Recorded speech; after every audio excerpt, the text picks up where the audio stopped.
Oi gente, meu nome é Ana Júlia e hoje eu vou falar um pouco sobre a sustentação e movimentação do corpo, que é através do esqueleto no corpo humano. O esqueleto ele é formado por um conjunto de peças ósseas, ou seja, nossos ossos, né? Por exemplo, se você botar a mão aqui no braço, você vai sentir que tem um ossinho aqui. Então, isso faz parte do seu esqueleto. Então, quando você anda, quando você corre, quando você dança, quando você se movimenta, quando você simplesmente fica em pé, o seu esqueleto está trabalhando para você poder conseguir se sustentar e se movimentar.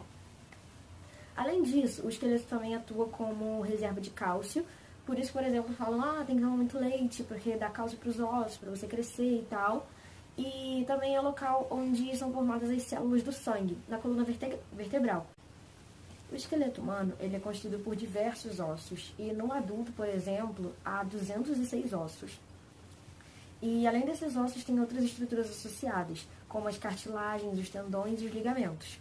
Então agora eu vou explicar sobre as articulações ósseas. As articulações ósseas é o local onde os ossos se encontram. Por exemplo, aqui, ó, no cotovelo. Isso aqui é uma articulação óssea, porque tem o osso daqui e o osso daqui, e aqui temos uma articulação para que o nosso braço possa se mover, né? Para que a gente possa fazer esses movimentos, para que a gente possa, né, ter essa maior possibilidade de se movimentar mesmo. As articulações ósseas podem ser de vários tipos. Temos, por exemplo, o crânio, tem várias articulações, mas elas são todas firmes, porque no crânio, na cabeça, os ossos não podem ficar se mexendo, né? A gente não consegue mexer, tipo, a cabeça como a gente mexe o nosso braço, assim. E a única articulação da cabeça, como um todo, que a gente consegue mover, que ela é, né, móvel mesmo, é a da boca, do maxilar, no caso, que a gente consegue abrir a boca e fechar, para poder se alimentar, para poder respirar e tal. Mas, por exemplo, o do joelho, a gente consegue movimentar para frente, para cima, para baixo, consegue abrir e fechar, né, a perna, cruzar as pernas. E além disso, os ossos da articulação, eles têm que deslizar suavemente. Então, por isso, que há um líquido viscoso na ponta do osso, para que os ossos eles não tenham atrito um com o outro, porque senão eles iriam se desgastar muito rápido e a gente ia ficar assim, sem osso, né? E como que a articulação móvel ela se mantém no lugar? É graças a cordões resistentes, que são constituídos por tecido conjuntivo fibroso, que são os ligamentos, aqueles que eu falei um pouco antes. Eles estão fortemente aderidos ao periósteo, que é uma camada de tecido conjuntivo fibroso que está revestindo os nossos ossos. Então, é assim que são formados, né, basicamente, os nossos ossos do corpo. Como a gente pode ver, assim, observando já, temos a cabeça, o tronco e as partes da perna, né? Na cabeça, nós temos cerca de 29 ossos. E 8 deles são curvados, porque a nossa cabeça ela é curvada, né? Ela não é um quadrado, ela é meio oval. E eles são todos firmemente unidos, como eu falei antes, porque a gente não consegue ter essa dobradura na cabeça, né? E dessa forma é feito o crânio, que é essa caixa arredondada que abriga e protege o encéfalo, ou seja, que protege o cérebro, né? Os nervos e tal, que é onde tudo funciona no nosso corpo. Mas isso é assunto de outro trabalho, que não é o meu. Na região anterior do crânio, localizam-se os ossos da face, ou seja, aqui temos os ossos do nariz, dos olhos. Se a gente encostar no nosso corpo, é muito fácil de sentir os ossos, né? Porque eles estão todos assim, eles são nítidos no nosso corpo. O maior deles é a mandíbula, né? Que é aqui, essa parte aqui, onde fica localizada aqui, né, perto da boca. Quanto ao tronco, o tronco é essa parte, né, daqui pra baixo, que se liga com a cabeça através do pescoço. E aqui no tronco ficam abrigados nossos órgãos, como o coração, o estômago e tal. Mas falando em questão de ossos mesmo, o tronco é formado pela coluna vertebral, pelas costelas e pelo osso externo. A coluna vertebral tem 33 ossos, as vértebras, que, né, são as vértebras. Nas pessoas adultas, algumas vértebras se fundem, reduzindo seu número a 26. Então, o que são essas vértebras? As vértebras, elas se articulam em uma sequência e são unidas entre si por ligamentos, aqueles mesmos ligamentos que eu falei um pouco antes, formando um eixo ósseo firme e flexível. É o que dá a nossa sustentação, que ajuda a gente a se manter, né, em pé. A sobreposição dos orifícios presentes nas vértebras forma um tubo interno ao longo da coluna vertebral. Vai aparecer uma imagem aí para entender melhor, né, do que como que eu tô falando. Que a coluna vertebral tem um tubo e tem os ossos, assim. E esse tubo é onde fica a medula espinhal. Entre as vértebras, há um tipo de cartilagem resistente, que atua como amortecedor de choques quando a coluna é pressionada, conhecido como disco. Então, é para poder amortecer, para você se cair. Quando a coluna for pressionada, nós precisamos dessa cartilagem resistente. No tronco, nós temos muitas vértebras, né, como já foi falado.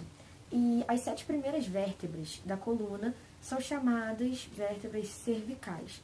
E elas constituem o pescoço, que sustenta a nossa cabeça. Então, essa parte aqui, mais ou menos, são chamadas das vértebras cervicais. Em seguida, há 12 vértebras torácicas, que são ligadas às costelas, formando a caixa torácica. Torácica. Ao conjunto de vértebras torácicas seguem 5 vértebras lombares, que são as maiores da coluna, o que se explica pelo fato de suportarem o peso da parte superior do corpo quando a gente está de pé. Então, elas realmente são muito, muito grandes, né? As 5 vértebras seguintes são as vértebras sacrais, que são fundidas nas pessoas adultas, formando o osso sacro. Você deve ter ouvido falar, né? Osso sacro, que juntamente com a cintura pélvica formam a bacia. A cintura pélvica é formada por um par de ossos, cada um resultante da fusão de 3 ossos: o íleo, o isquio e o pubis. As últimas 4 vértebras da coluna são as vértebras coxianas, que também se fundem com o passar dos anos, formando o osso do cóccix. Agora eu vou falar sobre os membros inferiores, que são as pernas, né? As pernas são formadas por 62 ossos e estão conectados ao restante do esqueleto através da cintura pélvica, que é a cintura, né? Essa parte do meio do nosso corpo mesmo. Os ossos desse membro são divididos em 4 grupos principais: os ossos do quadril, os ossos da coxa, os ossos da perna e os ossos do pé. Agora eu vou explicar como são formadas cada uma dessas 4 divisões. A coxa. A coxa é uma região formada pela patela e pelo fêmur. O fêmur é aquele osso famoso, né, que é o maior osso do esqueleto. Ele pode chegar até 45 centímetros. Acho que todo mundo já ouviu falar do fêmur, né? O fêmur, ele dispõe-se de maneira inclinada no corpo. Então, ele não tem uma disposição completamente vertical quando o corpo está ereto, né? Quando a gente está em pé, quando a gente está reto, o fêmur ele não fica reto também. Ele fica mais curvado. Então, observando os 2 fêmurs do corpo, percebe-se que eles têm um formato de V. Então, vou mostrar isso na imagem aí. Diferentemente do fêmur, a patela é um osso pequeno. Ele se articula apenas com o fêmur. E a sua função é aumentar a ação de alavanca dos músculos do joelho e proteger a articulação dessa região. Agora, a parte da perna. A gente costuma chamar tudo de perna, né? Mas pelo que eu pesquisei, eles chamam de perna apenas a parte que é formada pela tíbia e pela fíbula. Então, tipo depois do joelho até chegar no pé mesmo, até chegar no tornozelo, mais ou menos. Essa é chamada de perna. O primeiro é o maior osso dos 2, ou seja, a tíbia é um osso maior do que a fíbula. A fíbula é mais delgado do organismo e dispõe-se de forma paralela à tíbia. E agora, quanto ao pé, os ossos do pé são formados pelos ossos do tarso, metatartársicos e falanges. E por último, eu vou falar sobre a medula óssea. A medula óssea é um tecido líquido gelatinoso, ou seja, parece uma gelatina, né?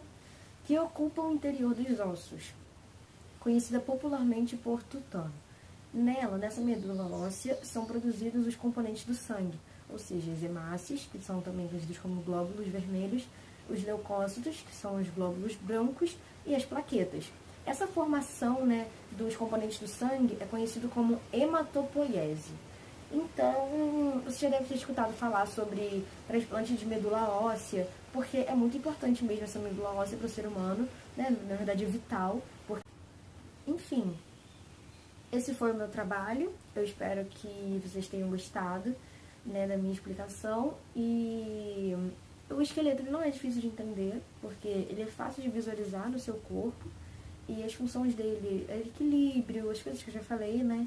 Então, é uma coisa também que você consegue entender de forma fácil, porque, né, você botou o pé no chão, você sentiu o seu esqueleto todo sendo trabalhado ali. Quando você quebra um osso, quando você cai na escola, você já está nesse mundo do esqueleto, né? Você já está familiarizado com as funções, com o, né, com o esqueleto no seu cotidiano. Não é uma coisa tipo, como funciona o cérebro, que é uma coisa bem mais complexa de você entender, que você só sabe que funciona, mas você não sabe como. O esqueleto ele já é um pouco mais simples. Então, foi isso. E é isso.